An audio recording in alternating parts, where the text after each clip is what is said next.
Hi everyone, very good morning. Hello and welcome to Goki Play.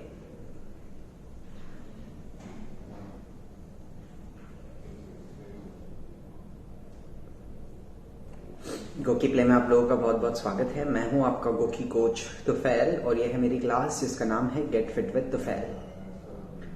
So today we are talking about how to improve your grip strength. आपकी grip power जो होता है, grip strength जो होता है वो कैसे इंक्रीज किया जा सकता है, इसके बारे में आज हम लोग बात करेंगे इन डिटेल। सो जुड़े रहिएगा। Right now we are waiting for more people to join the class and once we have good number of people with us we will end the introduction part and start with the topic.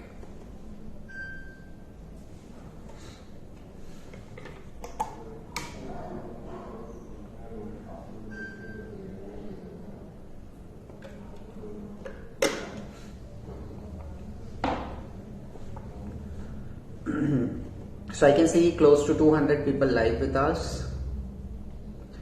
and those who have joined in can comment and let me know if you guys are able to see me and hear me. आप लोग अगर देख पा रहे हो, सुन पा रहे हो, audio is working well, video is working well, तो आप लोग कमेंट करो, कंफर्म करो, बताइए।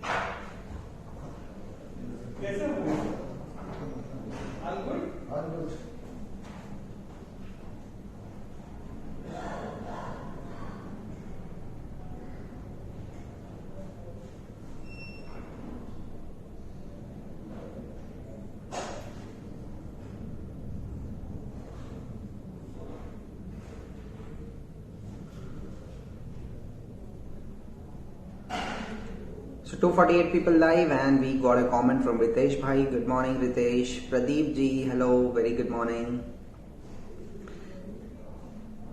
Sri Pawan, hi, good morning. How are you? So around 300 people watching us live and around 300 hearts. So hearts press करते रहिए बार बार लगातार continuously and increase the number of hearts of the class. So guys, are you all set and recharged for this coming week? Weekend आप लोगों का कैसा गया है? Hope आप लोग पूरी तरह से रिफ्रेश और रिचार्ज्ड हो चुके हों इस वीक के लिए। ऑल ये एनर्जी एंड पूरी तरह से refresh for the week. Sudeshna ji hi, Sheena ji hello, good morning, how are you?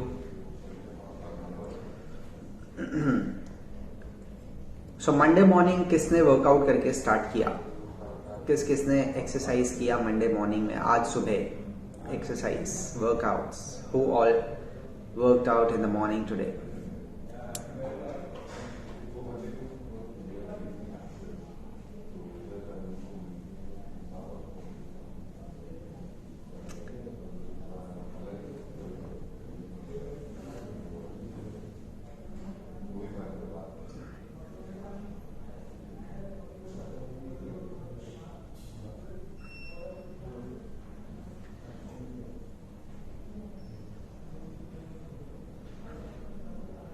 I did exercise, so that was very good job.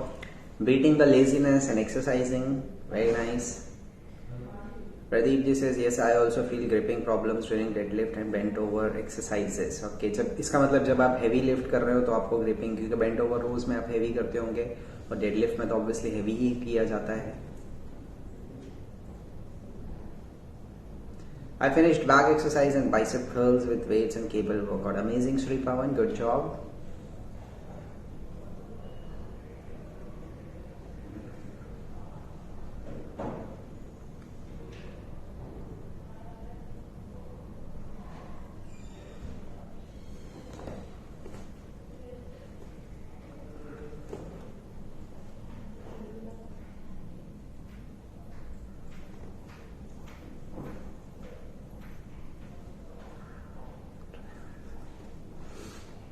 Okay, so chalo, let us end the intro and start with the topic so that next time when you watch the class again, you don't have to wait much. You can quickly skip the intro part and start with the actual content of the class. So intro हो गया end. So once again, welcome to Goki Play. मैं हूँ आपका Goki coach Tufail और ये है मेरी class जिसका नाम है Get Fit with तुफैल. आज हम लोग बात करने वाले हैं how to improve your grip strength. तो जैसे कि प्रदीप जी ने बताया, उनको ग्रिपिंग में प्रॉब्लम होती है डेडलिफ्ट और बेंट ओवर रोज करने के टाइम. आप में से किसी को ऐसा होता है कि आपको भी ग्रिपिंग प्रॉब्लम होती है या फिर ग्रिप इम्प्रूव करना है, grip strength? Sudeshna Chakraborty, mind is in the evening looking for. Amazing Sudeshna ji, just go for it. I hope you have planned it already कि कौन कौन से बॉडी पार्ट्स आपको ट्रेन करना है, कौन कौन सी एक्सरसाइज आपको ट्रेन करनी है, सब आपको आई एम श्योर कि आपने प्लान करके रखा है already. I am a functional trainer too. Very good. Shri Pavan, weekends दो fully busy with events, had attended mental health conclave conference. अरे वाह, very nice, very nice. I feel that issue. Okay Sudeshna ji, आपको भी इशू होता है ग्रिपिंग की वजह से, राइट? रिस्ट दुखने लग जाता है या फोर आर्म्स दुखने लग जाते हैं, है ना? तो ग्रिपिंग होती क्या है? ग्रिप का मतलब क्या होता है? ग्रिप का मतलब किसी चीज को होल्ड करना. होल्ड ही नहीं करना बट होल्ड करके रखना without getting exhausted, without getting tired. आपका जो पाम होता है, ये हिस्सा, आपके फिंगर्स, आपका ब्रेस्ट जॉइंट, ये आपके फोर आर्म्स, ये without giving up, without getting exhausted, आप कितनी देर तक का एक पर्टिकुलर वेट को होल्ड कर सकते हो या होल्ड करके आपको रखना है. बेसिकली ग्रिप करना है, होल्ड करना है और मेंटेन रखना है उस होल्ड को, उसको हम लोग ग्रिपिंग बोलते हैं. So let us first understand कि ग्रिपिंग में कौन कौन सी चीजें इन्वॉल्व होती है. ग्रिपिंग में आपके इन्वॉल्व होके आपके फिंगर्स, ठीक है, तो ये स्ट्रांग होना चाहिए. आपका पाम, ये स्ट्रांग होना चाहिए. आपका ब्रेस्ट जॉइंट और आपका फोर आर्म मसल्स. अगर आप मसल्स की बात करोगे तो आपका four arm muscles is directly linked towards gripping. Grip करने के लिए आपको फोर आर्म मसल्स की ही स्ट्रेंथ लगती है. फोर आर्म मसल्स का फंक्शन ही ये है. जैसे आपके बाकी के मसल ग्रुप के अलग अलग फंक्शन होते हैं. बाइसेप का फंक्शन क्या है? आपके एल्बो को फोल्ड करना और हाथ को ऊपर लेके जाना, ठीक है. चेस्ट का फंक्शन क्या है? हाथों को स्ट्रेट करना या हाथों को नजदीक लाना. लेग्स का फंक्शन क्या है? नी को एक्सटेंड करना, नी को स्ट्रेट करना, ठीक है. वैसे ही हमारे एब्डोमेन का फंक्शन है बॉडी को बेंड करना या फिर लेग को ऊपर लिफ्ट करना. ये सारे मूवमेंट जब होते हैं तो आपके मसल्स एक्टिवेट होते हैं, वर्क होते हैं. इसी तरह से आपके फोरआर्म का एक ही फंक्शन है कि आपकी ग्रिपिंग करना. जितना टाइट ग्रिप करोगे आप, उतना आपका फोरआर्म एक्टिवेशन होगा, फोरआर्म मसल्स. बहुत सारे लोगों को देखा गया है कि व्रिस्ट कर्ल्स, ये व्रिस्ट कर्ल करते हैं, ये करेंगे फोरआर्म्स के लिए, which is not a very safe exercise to do, ठीक है. यस, आई एग्री कि उससे फोरआर्म्स में आपको अच्छा पंप मिलेगा, उससे फोरआर्म्स आपके थोड़े डेवलप्ड होंगे. बट फोरआर्म्स को डेवलप करने के लिए जो वेट उठाए जाते हैं, जो कर्ल्स किए जाते हैं, व्रिस्ट कर्ल्स, उसमें व्रिस्ट जॉइंट पे बहुत ज्यादा प्रेशर पड़ता है, जिस वजह से व्रिस्ट दुखने लगती है. और एक बार अगर आपकी व्रिस्ट दुखने लगी तो आप बाकी की कोई भी एक्सरसाइज प्रॉपरली नहीं कर पाएंगे. Why do I say that? I will explain you. इतना अगर समझ गया तो आप थम्स अप दे दीजिएगा. Give me thumbs up, acknowledge, so that we can proceed further. And hearts increase होते रहने चाहिए गाइस. 700 हार्ट्स पे है विद 415 पीपल वॉचिंग लाइव, तो ज्यादा से ज्यादा हार्ट्स प्रेस करते रहिए.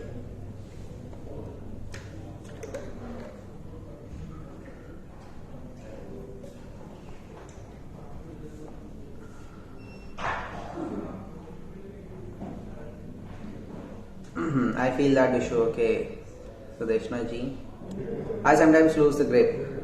Sri Pawan, because more weight I lift in dumbbells, my left is losing the grip. Sri Pawan, thumbs up. Sheena, thumbs up. Sudeshna, thumbs up. Awesome, very nice. Hearts 1000 kar do so that we can proceed further.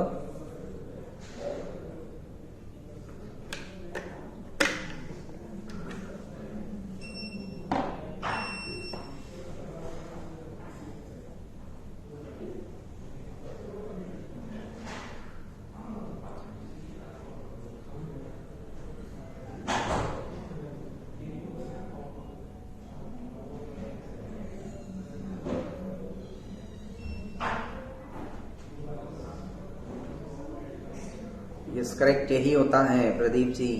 हाय शीना दीदी, Sudeshna ji, great, nice, fantastic. चलो 1000 hearts हो गया. Now let us proceed. So wrist और forearms, ये दो चीजें, ठीक है. Thank you Sudeshna ji, thank you so much. ये व्रिस्ट और ये फोरआर्म, ये ब्रेस्ट, ये फोरआर्म, ये ब्रेस्ट, ये फोरआर्म। मैंने 3 बार रिपीट इसलिए किया ताकि प्रॉपरली आपको समझे कि ये ब्रेस्ट और ये जो फोरआर्म होते हैं ये हर एक अपर बॉडी मूवमेंट में यूज होता है, हर एक upper body. Thank you Pradeep ji.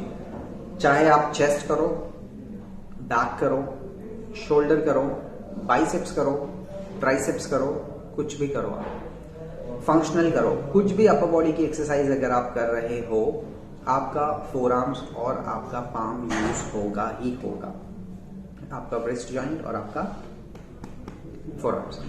Because whenever you lifting up a weight, आप कोई भी वेट लिफ्ट करो, कैसे लिफ्ट करते हो आप अपने हाथों से होल्ड करके उसको लिफ्ट करते हो, है ना। अगर आपको चेस्ट एक्सरसाइज करनी है तो आप वेट लेके अपने चेस्ट पे नहीं रखते हो, फिर चेस्ट यूं करोगे, ऐसे नहीं होता है। अगर बैक एक्सरसाइज करनी है तो आप बैक पे अपने वेट रखते हो, ऐसे नहीं होता है। बाइसेप्स करना है तो बाइसेप्स पे वेट करके, ऐसे नहीं होता है ना। You can not do that, you need a hook. There is a chain reaction. Exercise जो होती है वो एक चेन रिएक्शन के जरिए से होती है। दैट मीन्स कि वेरी सेल्डम आपका जो वर्किंग मसल है वहीं पे वेट रखा जाता है, ऐसा बिल्कुल बहुत बहुत एक आध एक्सरसाइज ऐसी होगी जिसमें वो होता होगा, बट ऑलमोस्ट सब एक्सरसाइज में ऐसा होता है कि एक चेन रिएक्शन फॉर्म होता है। इसका बेस्ट एग्जांपल अगर मैं आपको दूं तो स्क्वाट्स।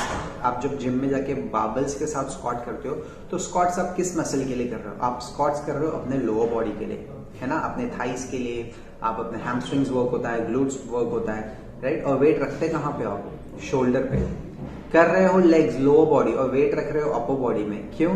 क्योंकि एक चेन रिएक्शन बनता है। जो आपके शोल्डर पे वेट होता है वो आपके बॉडी पे एक्स्ट्रा प्रेशर लगाता है, जिस वजह से your legs have to fight that resistance and push yourself up. वो एक एक्स्ट्रा रेजिस्टेंस दे रहा है, क्योंकि डायरेक्टली आप अपने लेग्स पे वो वेट नहीं रख सकते। इसी तरह से आप अगर चेस्ट कर रहे हो या बैक कर रहे हो, बाइसेप्स कर रहे हो, ट्राइसेप कर रहे हो, आप वेट पकड़ते हो अपने हाथों से, और किस तरह से आप अपने हाथ को मूव करते हो डिटरमाइंस कि आपका कौन सा मसल वर्क होगा। फॉर एग्जांपल एक डंबल आपने हाथ में पकड़ लिया, अब अगर आप उस डंबल को ऊपर लिफ्ट करोगे तो आपका शोल्डर वर्क होगा, अगर उस डंबल को आप फोल्ड करोगे तो आपका बाइसेप वर्क करेगा, अगर वो डंबल को आप एक्सटेंड करोगे आपका ट्राइसेप वर्क करेगा, डंबल को अगर लेट के आप पुश करोगे आपका चेस्ट। यानी डंबल आपने पकड़ा है, कहाँ पकड़ा है? हाथ में।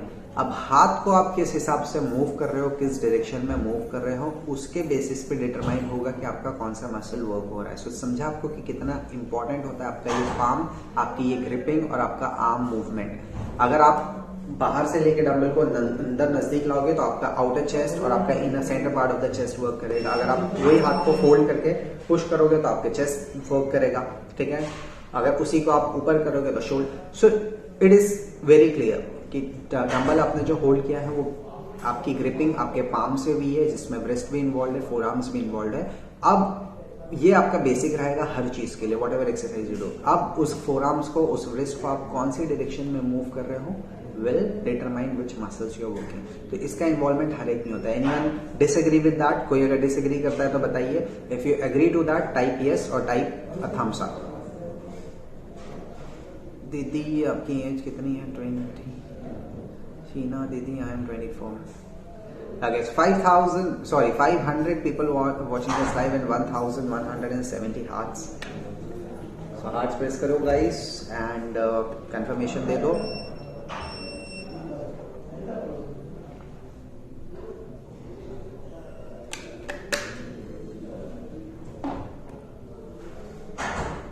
Yes, thank you for the confirmation, Shrikon. I am ready for to sir, तो सिर्फ मुझे आपको भैया होना चाहिए। Okay, great. So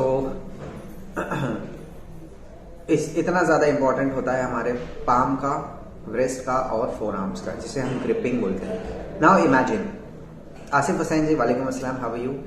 सो नाउ इमेजिन करिए, आप सोचिए कि अगर आप कोई एक्सरसाइज करने की कोशिश कर रहे हो या कोई एक्सरसाइज आप कर रहे हो, चेस्ट कर रहे हो आप, या आप बैक कर रहे हो, ठीक है। आप हाथ ऊपर होल्ड कर रहे हो और बार को नीचे खींच रहे हो, आपका जो पुल डाउन वाला बार होता है, फिर ऊपर कर रहे हो, फिर नीचे कर रहे हो। ना इमेजिन कि आप ये होल्ड करके आपने रखा है, ये खींचते खींचते आप इसको छोड़ दोगे तो क्या होगा? What will happen? आप बाइसेप्स कर रहे हो, ठीक है, बाइसेप करते करते आपने इसको खोल दिया तो क्या होगा? या फिर आप ट्राइसेप्स कर रहे हो, ट्राइसेप करते करते आपने इसको खोल दिया तो क्या होगा? Anyone, what will happen? क्या वो एक्सरसाइज कंप्लीट हो पाएगी? क्या आपकी सेफ्टी रहेगी? ये करते करते आपने छोड़ दिया तो क्या होगा? शोल्डर प्रेस करते करते छोड़ दिया, क्या होगा? वेट सीधा आपके आंख पे आएगा, ठीक है?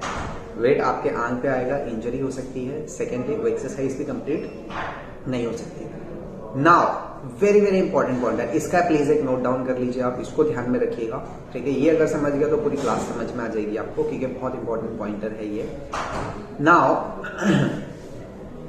आपके बाइसेप्स की स्ट्रेंथ होगी 100 केजीज उठाने की, आपकी चेस्ट की स्ट्रेंथ होगी 200 केजीज उठाने की, आपके बैक की स्ट्रेंथ होगी 300 केजीज उठाने की। लेकिन अगर आपका फोरआर्म्स ही गिव अप कर देगा, अगर आपकी ब्रेस्ट ही गिव अप कर देगी, तो आपको लगता है कि आप उतना वेट उठा पाओगे?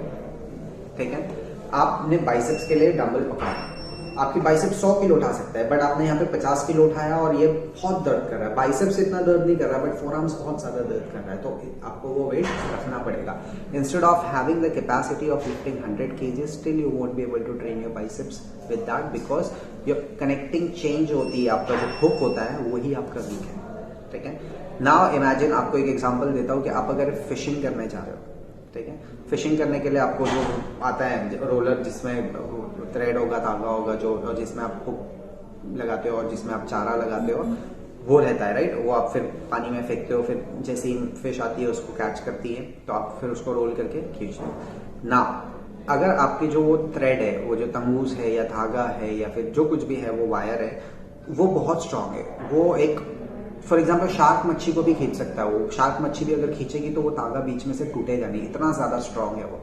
बट अगर आपने जो वो हुक है, जो छोटा सा हुक होता है जिसमें आप चारा फंसाते हो, वो आपने प्लास्टिक का लगाया है छोटा सा, तो आपको लगता है कि तागा कितना भी स्ट्रांग होने की वजह से, आपका थ्रेड, आपका वायर कितना भी ज्यादा स्ट्रांग हो, बट अगर वो प्लास्टिक का जो हुक आपने लगाया है वो ही स्ट्रांग नहीं है, वो अगर स्टील का नहीं है, लोखंड का नहीं है, वो प्लास्टिक का है, तो आपको लगता है कि आप बड़ी मच्छी खींच पाओगे? मच्छी अगर फंस भी गई उसमें, फिश अगर फंस भी गई, तो वो एक झटका देके तोड़ के चली जाएगी उसको, राइट? क्या हो गया? तागा तो आपका बहुत स्ट्रांग था, वायर तो आपका बहुत स्ट्रांग था, बट जो कनेक्टिंग हुक था, जो फिश को और वो वायर को कनेक्ट कर रहा है, वायर इज वेरी स्ट्रांग और फिश को कैच करना इज द गोल, बट वो दोनों का जो कनेक्टिंग लिंक है, जो जो उसका जो हुक था, वही बहुत वीक था, वही अच्छा नहीं था, वही प्लास्टिक का था। Instead of still it was of plastic. तो फिश ने एक झटका दिया, वो टूट गया, फिश लेके उसको चली गई। आपने जो रोल किया तो सिर्फ तागा है, आपको ना फिश मिली और वो जो आपका जो हुक था वो भी चला गया, राइट? सिमिलरली अगर आपका फोरआर्म्स वीक है, अगर आपका ब्रेस्ट वीक है, तो आप जितनी भी आपकी स्ट्रेंथ होगी मसल की, उतना आप यूज नहीं कर सकते। You can not use 100% capacity of A muscle strength if your hook, a connecting link is weak, which is your wrist and your forearms। और अगर ये दोनों में से कोई चीज एक इंजर्ड हो गई अगर, तो फिर आपकी लंबी छुट्टी, बिकॉज आप कोई भी अपर बॉडी का मूवमेंट नहीं कर पाओगे। You can not do chest, you can not do shoulders, you can not do back, you can not do biceps, you can not do triceps. Abs अगर आप क्रंचेस कर रहे हो तो वो कर सकते हो, आप लेग रेजेस कर सकते हो और लोअर बॉडी कर सकते हो। इसके अलावा आप बाकी की एक्सरसाइज अपर बॉडी की कोई भी नहीं कर पाओगे, बिकॉज जो वेट्स आप होल्ड करते हो वही नहीं कर पाओगे because of the injury. Secondly आप सोचोगे बॉडी वेट एक्सरसाइज करो, तो आप वो भी नहीं कर पाओगे, ना ही आप बॉडी वेट ट्राइसेप डिप्स कर पाओगे, ना ही आप पुशअप्स कर पाओगे, ना ही पुशअप्स के वेरिएशन, ना ही पुलअप्स, कोई भी नहीं कर सकते, बिकॉज हाथ ही आपका यूज होता है। Hands are the connecting link for doing any kind of upper body exercise, be it with weights, dumbbells, barbells, or be it with your body weight। ठीक है, तो इसलिए wrist का और elbow का ख्याल रखना बहुत जरूरी है। आपका जो कनेक्टिंग हुक आप यूज कर रहे हो, that is very very important, है ना? और उसको स्ट्रांग रखना भी जरूरी है। Your forearm should match, if not match, it should be closer to your muscle strength। ठीक है, अगर आपकी बाइसेप्स की स्ट्रेंथ 90 केजीज लिफ्ट करने की, तो फोरआर्म्स की कम से कम 70 केजी की लिफ्ट करने की तो होनी ही चाहिए, क्योंकि वही कनेक्टिंग हुक होता है। अगर फोरआर्म्स की स्ट्रेंथ 10 केजी की और इसकी 100 केजी की, तो वो मिसमैच होता है। इसीलिए बोला जाता है कि बॉडी बिल्डिंग या मसल बिल्डिंग में प्रपोर्शन रहना बहुत ज्यादा जरूरी है। बॉडी आपके प्रपोर्शनेट रहना चाहिए, स्ट्रेंथ वाइज भी, साइज वाइज भी, सिमेट्री वाइज भी, यानी कि जो शेप होता है। कभी कभी होता है कि राइट चेस्ट का शेप बहुत अच्छा है, लेफ्ट का इतना अच्छा नहीं, लेफ्ट बाइसेप की पीक बहुत अच्छी है, राइट की इतनी अच्छी नहीं, ऐसा होता है कभी कभी बिकॉज ऑफ मस्कुलर इम्बैलेंस। तो वो नहीं होना चाहिए। बॉडी बिल्डिंग में जो स्कोर्स होते हैं, कॉम्पिटिशन्स होते हैं, उसमें स्कोरिंग इसीलिए इसी बेसिस पे दी जाती है कि दोनों साइड की सिमेट्रिकल है या नहीं, दोनों साइड का शेप, दोनों साइड का साइज, ये सारी चीजें है कि नहीं। तो इसीलिए हमारी दोनों साइड की जो पूरी बॉडी के जो हमारे प्रपोर्शन होना चाहिए वो जरूरी होता है। ऐसा नहीं होना चाहिए कि चेस्ट अच्छे है और बाइसेप्स एकदम पतले पतले है, या फिर वाइस वर्सा बाइसेप्स बड़े बड़े हैं और चेस्ट एकदम अंदर ढसी हुई है, या फिर अपर बॉडी डेवलप है, लोअर बॉडी एकदम पतली पतली चिकन लेग्स, वैसे नहीं होना चाहिए। You should focus on each and every muscle of your body, चाहे वो काफ हो, चाहे वो लेग्स हो, चाहे वो back, shoulder, arms, four arms, कुछ भी हो, आपको प्रॉपर प्रपोर्शनेट उसको डेवलपमेंट करना ही चाहिए। ठीक है, तो अब क्या किया जाए? Now how do you strengthen your grip. अब हम कंक्लूजन की तरफ आएंगे कि अब आपको पता चलेगा कि ग्रिपिंग कितनी ज्यादा जरूरी होती है। तो ऐसी कौन सी चीजें जो आप कर सकते हो जिससे आपकी ग्रिप स्ट्रेंथ बढ़ेगी, आपकी फोर आर्म स्ट्रेंथ बढ़ेगी, क्या कर सकते हो आप? ठीक है, so give me a thumbs up if you understood so far so that we can proceed further now after the acknowledgement. Sheena ji will chat offline, okay? Well, this should be with demo, please show in a class. Demo what? What kind of demo, Jyotsna ji? No, it won't. Accident हो जाएगा. Great. You break your bones, also you can go for gym. You cannot go for gym almost from you will be in hospital. Javed Khan Pathan ji, thank you so much. Then we have to strengthen our forearm. Yes. How do you strengthen them? कैसे कर सकते हो आप gripping को strengthen? So guys, questions पूछते रहो। I can not see many questions coming in today. आज सवाल पूछिए, बार बार लगातार हिट करते रहिए हार्ट्स को, थोड़ा एक्टिव हमको होना है with regards to hitting hearts and with regards to asking questions. I can see acknowledgements coming in which is very very amazing. I really like it. आप लोग इतना एक्टिवली एक्नॉलेजमेंट करते हो। सवाल भी पूछिए, बिकॉज आपके सवाल पूछने से किसी और को भी बेनिफिट मिलेगा। जो लोग क्लास में कमेंट नहीं पूछ पाते हैं वो आपके सवाल पूछने की वजह से उनको अगर उस चीज के बारे में नहीं पता होगा तो उनको उस चीज के बारे में पता चल जाएगा। So ask more and more questions guys. How to grip rightly का demo. Gripping is just holding, okay, बस एक टाइट ग्रिप करके होल्ड करना है, that is important. And Jyotsna ji and Shri Pavan ji ने भी थम्स अप दिया है, ग्रेट।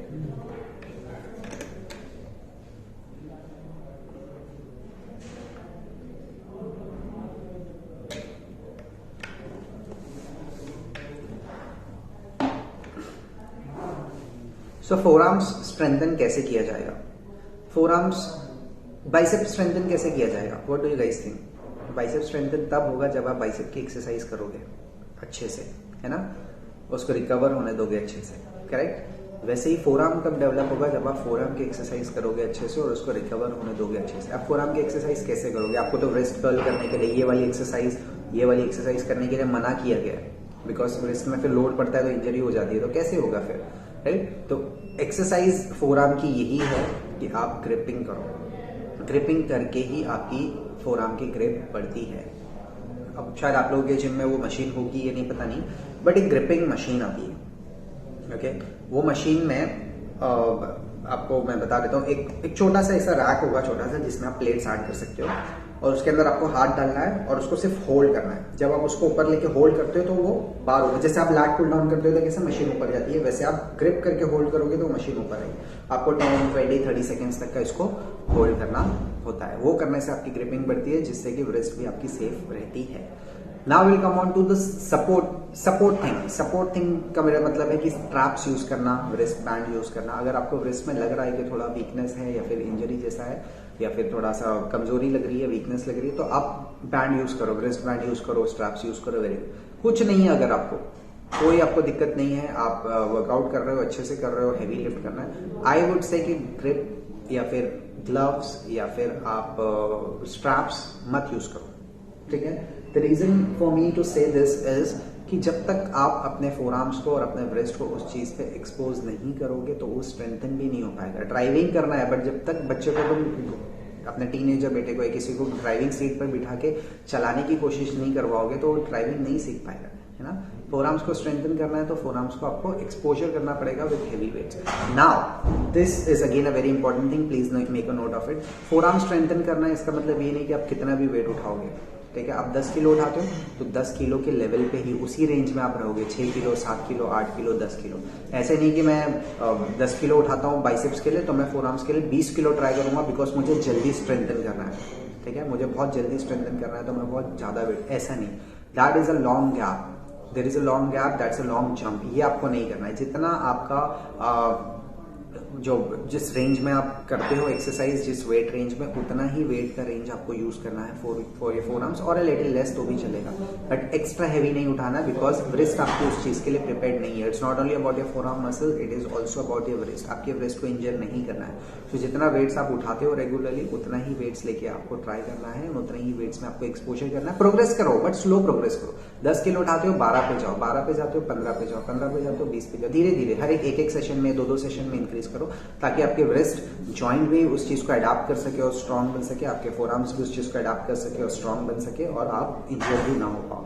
ऐसे नहीं कि कल आपने 10 किलो उठाया तो आज 25 किलो, इतना लंबा गैप नहीं लेना। 10 के बाद 12, 12 के बाद 1 2 3 हम जब पढ़ते हैं 1 2 3 4 5 6, तो बच्चों को ऐसे ही पढ़ाते हैं ना, 1 2 3, ऐसे तो नहीं पढ़ाते 1 3 10 15 16 20, ऐसे नहीं पढ़ाते ना, बीच बीच में लॉन्ग गैप ले लेके। जो प्रोसेस होता है, जो प्रोसीजर होता है न्यूमेरिकली, वही हम उनको सिखाते हैं। वैसे ही हमारे साथ भी होना चाहिए डंबल्स में। इसीलिए तो आपको वो वेट रैक दिखता है ना, कि 2 kilo 5 kilo 7.5 kilo 10 kilo 12.5 kilo 15 kilo, वो इसीलिए लिखा गया है, और इसीलिए उस सीक्वेंस में आपको दिया है कि आपकी प्रोग्रेस उस हिसाब से होगी। वो इसलिए नहीं दिया गया कि नंबर्स वो बहुत पसंद है, 12 किलो पसंद है, 10 किलो पसंद है तो लिख दिया उस पर, नहीं। वो इसलिए दिया गया है कि वैसा आपका सीक्वेंस होना चाहिए, वैसा आपका प्रोग्रेस होना चाहिए। If you have successfully did exercise with 10 kgs, then move on to 12.5, then move on to 15। ऐसे नहीं कि आप 10 किलो उठाया तो अभी चलो 20 उठा लेंगे, ऐसा नहीं। सीक्वेंस फॉलो करो, वेरी इंपॉर्टेंट, ठीक है। तो अब without straps, without gloves and without the breast bands आप ट्राई करो, ठीक है। हाँ, अगर आपको हाथ में बहुत ज्यादा छिल जाता है, बहुत यहाँ पे बहुत रैशेस आ रहे हैं, छिल रहा है, बहुत ज्यादा हार्ड हो रहा है, बहुत जल रहा है, बहुत दुख रहा है, in those cases it is okay to wear a glove, not a strap, ठीक है।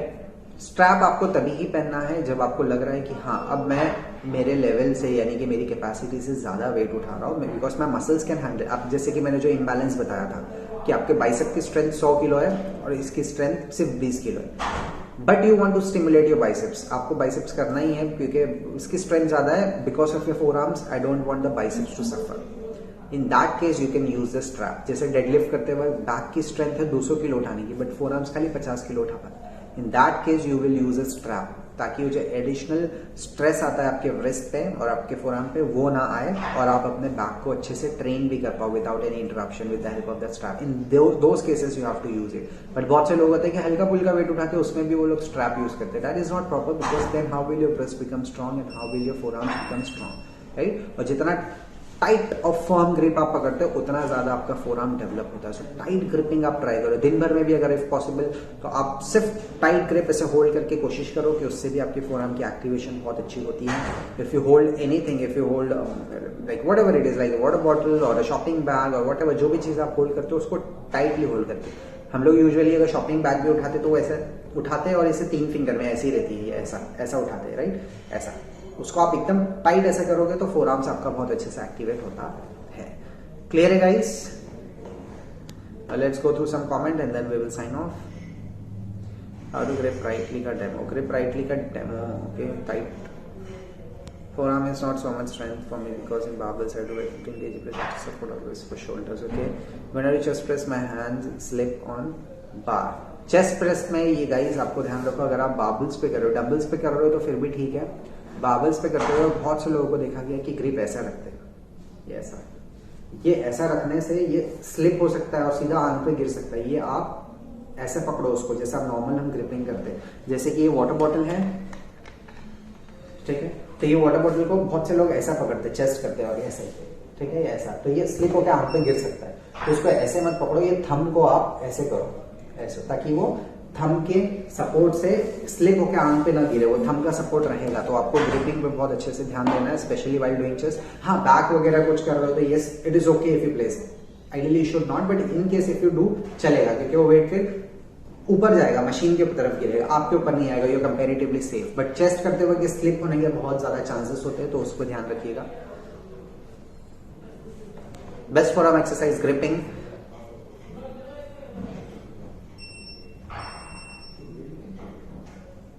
Even if I wear gloves my hands slip. आपको हाथ में पसीना आता है? Is it you sweat on your palm while doing exercise? Yes, there in my gym for forearm. Great. Yes, I do use gloves with wrist band for support. Even elbow support, very nice. So that's a protection for your joint. So guys, चलो we are done with the topic. अभी 11 बजे coach Arushi जी की class start होगी, 11:30 बजे coach Mukesh, 12 बजे वनीता, 12:30 बजे केजल, 1 बजे Suparna. So इसी तरह गोकी प्ले में एक्टिव रहिए एंड उनकी क्लासेस देखिए. And I will see you in the evening at 6 PM with another class. So अभी के लिए इतना ही. एंड जैसे ही क्लास एंड होगी फीडबैक देना मत भूलिए, रेटिंग्स देना मत भूलिए, ठीक है. So see you, have a great Monday afternoon and be the force.